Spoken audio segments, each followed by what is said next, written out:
По околу 400.000 динари им фалат на сметките на 12.000 идни пензионери, оти придонесите, кои нивните работодавци навремено и редовно ги плаќале, не завршиле во вториот пензиски фонд, а останале во првиот.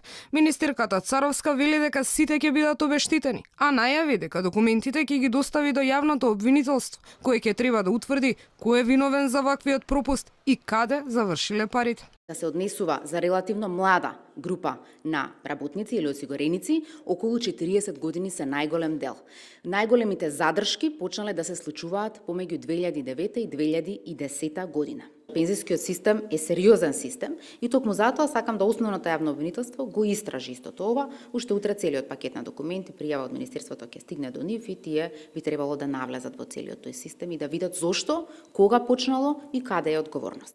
Нејасно е зошто сега министерката Царовска реши да ја објави оваа, како што ја нарече, скандалозна неправда, кога во донесениот буџет веќе се предвидени средства за оваа намена.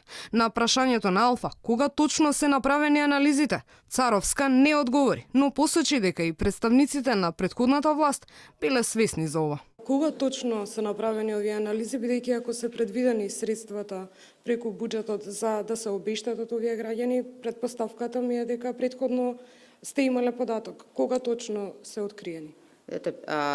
Не дека претходни структури не биле запознаени за целово ова, но никој не се осудил да го реши. Токму кога влегов во Министерството за труд и социјална политика, после завземање на сите позиции и разгледување на сите политики кои што треба да се редефинираат, во тој момент станавме свесни дека во пакетот реформи целото ова мора да се прикажи, мора да се реши, дека повеќе ваков тип на неодговорно однесување во Македонија не сме да постои.